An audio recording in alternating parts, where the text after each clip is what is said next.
Hello viewers. Welcome to the legendary muscles. As you know that the elite level bodybuilding is going through something of a transitional stage. The end of Phil Heath's Mr. Olympia reign, which encompassed 7 back-to-back victories 2011 to 2017, has seen 3 different Mr. Olympia winners in as many years. The last time that happened was in the early 1980s. Bodybuilding has, to this point, been dominated by dynasties or eras. It is impossible to sum up the sport's history with a series of names: Arnold Schwarzenegger, Lee Haney, Dorian Yates, Ronnie Coleman, Jay Cutler, Phil Heath. Each man racked up multiple victories and helped to change the sport's trajectory. Some, like Arnold Schwarzenegger, pushed bodybuilding into the mainstream. Others, like Ronnie Coleman and Lee Haney, set near impossible standards for the era. But we're focusing on Dorian Yates, a 6-time Mr. Olympia who dominated the sport from 1992 to 1997 and ushered in what we know now as the mass monster era. He was lean, muscular, and fierce in his training.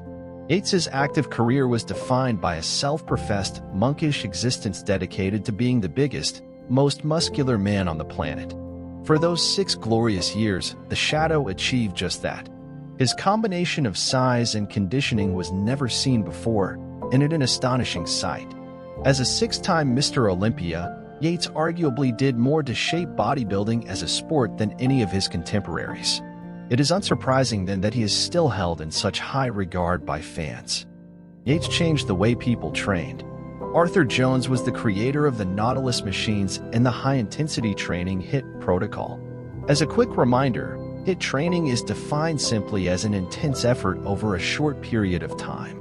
It is not to be confused with high-intensity interval training HIIT, which focuses on cardio.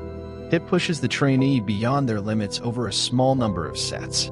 At the time, HIIT ran contrary to the mainstream bodybuilding world, which, in the 1970s and 1980s, was content with long, drawn-out workouts done multiple times a week.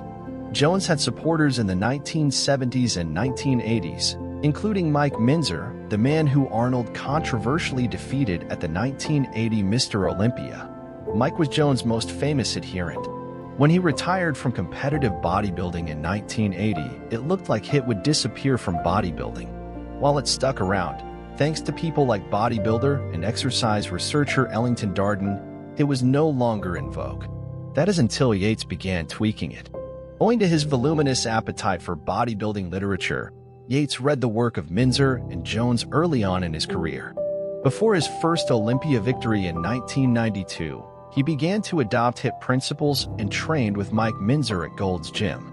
A clear fan of HIIT, Yates took Minzer's advice regarding both training intensity and the number of sets needed for growth. Initially, for Yates, this meant 1 set to absolute failure, which, in time, he raised to several warm-up sets and then 1 to 2 sets to absolute failure. How do we know this? In 1996, Yates released a training video called Blood and Guts which illustrated the intensity he brought to his training. Much like Minzer a decade previously, Yates exhibited an intensity in his training few could understand. This was a complete change from the stimulate, don't annihilate ethos that Yates' Olympia predecessor Lee Haney promoted. Haney, an 8-time Mr. Olympia, 1984 to 1991, trained hard but always told fans to focus on the mind-muscle connection, train smart, and train consistently. This is not to say Haney did not train hard, but he trained well within his boundaries. Yates didn't seem to have any. He performed 1 to 2 warm-up sets on each exercise, indicated in parentheses, with progressively heavier weights before completing an all-out set. For the general public, this raised the bar. Thousands of bodybuilders began experimenting once more with the HIIT principles Yates followed, and even more adopted his intensity. While HIIT may still be a fringe activity, the intensity Yates brought to his training explains, in part, the intense training many used in the 1990s and early 2000s. Yates changed the way people looked. Dorian Yates helped to change the way fans and competitors thought about a bodybuilder's physique. From 1992 to 1997, Yates' ever-growing physique brought a new level of muscularity and leanness few had seen before. Though he'd been on the bodybuilding circuit for years prior, 1992 marked Yates' iconic showcase. The the 30-year-old Englishman stepped on stage in the Helsinki Ice Hall in Finland, weighing roughly 260 pounds with conditioning so impressive that people could see his muscle fibers, a level of leanness now known as grainy. Yates was the first bona fide mass monster in bodybuilding. In essence, Yates' era moved the needle from the aesthetics of Arnold, Zane, Banout, and Haney to the mass monster era of Coleman, Cutler, Heath, and, more recently, Big Ramy, who won the 2020 Mr. Olympia at nearly 290 pounds. This was not to everyone's liking. Yates was criticized for his bubble gut and his excessive muscularity at multiple points during his career. There is no denying, however, that he brought something remarkable to the Olympia stage. His most impressive showing, 1993, is downright incredible. Yates' posing, in particular, always played to the idea that Yates was some sort of freakish monster. A prime example of this was the 1996 German Grand Prix. Yates' posing included a call-line voiceover which directed him to pose. It seemed to signify his machine-like efficiency. Yates' most famous critic during this time was none other than Arnold Schwarzenegger. During the 1990s, Arnold criticized bodybuilding, which he believed privileged muscle mass over things like symmetry and appearance. For this reason, Arnold criticized Yates at several turns for embodying this mass monster look.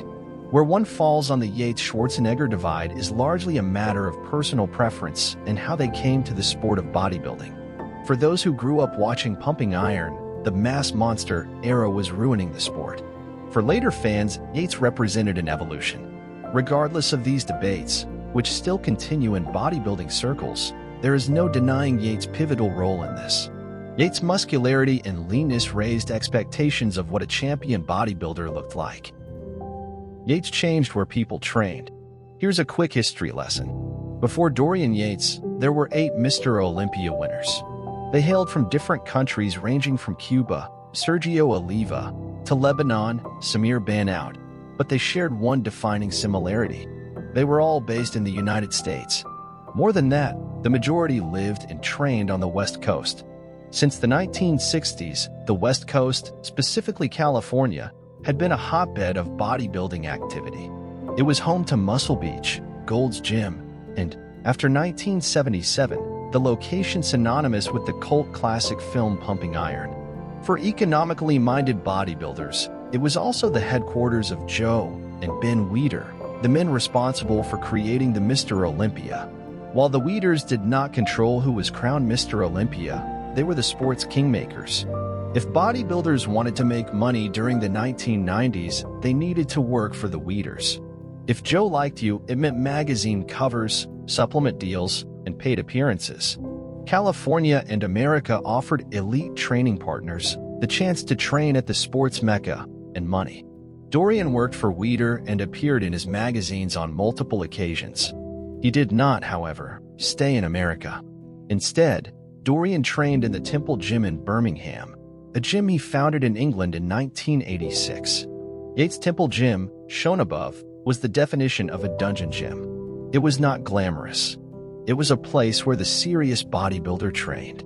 Dorian would spend most of the year training in secrecy in Birmingham and then fly out to the Olympia. Yates rarely flaunted his physique in public either, choosing to don baggy clothes. In an interview with Muscle and Fitness, he described himself as an anti-bodybuilder. I didn't like people looking at me. I didn't like being on stage. I was introverted. To me, bodybuilding was a mission of self-mastery. I love the training, I love the challenge, and I love the individuality of the sport. It was all down to me.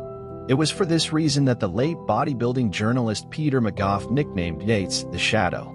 He would disappear for months at a time, never tease his physique, and then dominate any show he entered.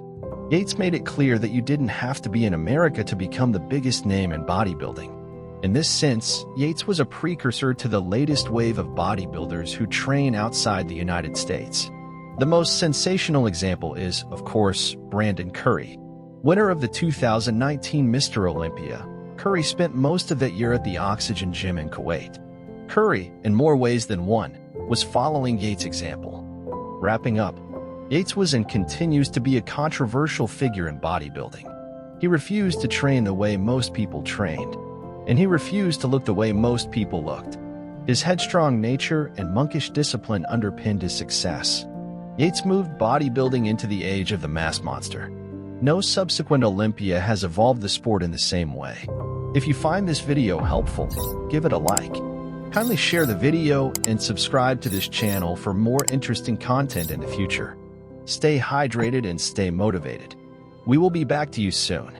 Be legendary.